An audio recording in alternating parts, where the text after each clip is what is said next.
darle la palabra a Javier, quiero agradecer acá al presidente del partido del circuito, Marcelo Farri, a todos los correligionarios, a los vecinos presentes y a los medios de prensa. Bueno, como dijeron Dante y Vicky, agradecerles por recibirnos hoy acá. Fundamentalmente plantear que somos una lista, un 99% radical, que la idea que tenemos es ir al Congreso. Sin lugar a dudas vamos a marcar la diferencia que tenemos con el Estado Nacional o las políticas del Estado Nacional y las políticas del Estado Provincial, pero que entendemos que en la grave situación política, económica, social que vive el país, que es previo a la pandemia, pero que la pandemia potenció, es necesario buscar soluciones, salir de la grieta y buscar soluciones concretas a la problemática que vive la gente. Desde ese punto de vista, entendemos que esa salida de la grieta es con ideas, con propuestas.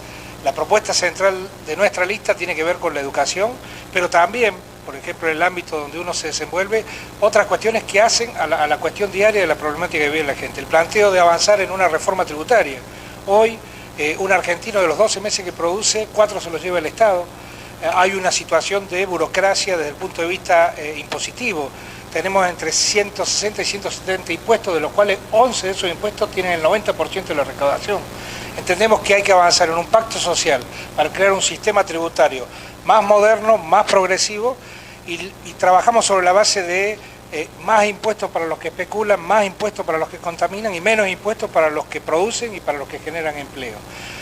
Plantear una cuestión que es un flagelo de nuestro país, que tanto ni el gobierno actual ni los gobiernos anteriores trabajaron, el trabajo informal, el trabajo en negro, 4 millones de trabajadores en esas condiciones. Entendemos que legislativamente se puede avanzar desde lo legislativo tributario produciendo leyes que generen el incentivo como para que los empleadores se vean beneficiados por blanquear a los trabajadores, que significa un beneficio para los trabajadores, pero que al mismo tiempo, de rebote, genere una mejora en la recaudación de seguridad social. Y así beneficiemos, por ejemplo, a un sector que generalmente tanto el gobierno de la provincia como el gobierno nacional lo nombran en bonito discurso, pero cada vez que tienen alguna necesidad avanzan sobre ese sector más débil de la sociedad, que son nuestros jubilados y jubiladas, llevando adelante algún tipo de ajuste. Plantear, algún sector de trabajadores y jubilados sufre la confiscación de mes a mes de parte de su salario con el impuesto a las ganancias. Las modificaciones que ha hecho este gobierno y el anterior, este gobierno, la última de tipo electoral y efímera, temporal, porque una vez que supere las paritarias, evidentemente todo ese conjunto de trabajadores y jubilados que quedaron eximidos de pagar el impuesto a las ganancias, volverán a pagarlo. Hay que hacer una modificación de fondo de la ley de impuesto a las ganancias, y en esa modificación de fondo hay que modificar las tablas del impuesto y actualizarlas, que hace más de 20 años que evidentemente no tienen actualización. Es decir, devolverle el espíritu original a lo que es el impuesto a las ganancias y no generar esa confiscación que mes a mes sufren trabajadores y jubilados. Bueno, son muchas las propuestas concretas que estamos tratando de llevar adelante, estas de tipo general o otras propuestas de tipo particular, o propuestas relacionadas, por ejemplo, con el sector PYME. El plantear la generación de un programa de agilización en la cuestión administrativa, que justamente sirva para agilizar nuevos proyectos.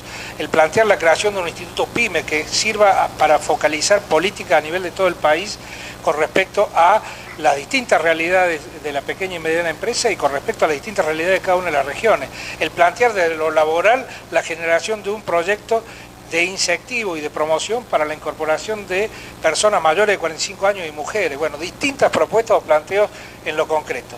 Seguramente van a pasar o han pasado por acá muchos candidatos planteando, si salen de la lógica, en nuestro caso de Juntos por el Cambio, de quién grita más fuerte a Cristina Kirchner, generando alguna propuesta. La pregunta que uno debería hacerse es, muchos de ellos están hoy en el Congreso y hace años que están en el Congreso, bueno, justamente por qué esas cuestiones no se han hecho hasta ahora.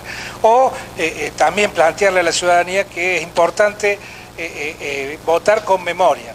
Por ejemplo, hace un rato mencionaba a nuestros jubilados y jubiladas. Bueno, muchos de los candidatos hoy que representan las distintas expresiones o otras expresiones de Juntos por el Cambio, o de Hacemos por Córdoba, o del Frente para Todos, son los mismos legisladores que durante este gobierno o en el gobierno anterior levantaron su mano generando ajustes a los jubilados. Si uno no quiere más de lo mismo, me parece que la opción optar por otras cosas. Bueno, le pedimos a la ciudadanía que opte por esta alternativa. La 503B es una de las alternativas de Juntos por el Cambio. El que vota por nosotros suma a lo que es la alternativa de oposición de Juntos por el Cambio, pero también suma a una cuestión de renovación. Planteamos la necesidad de nuevos políticos de renovación. Bueno, la nuestra es una opción inclusive con ideas y propuestas.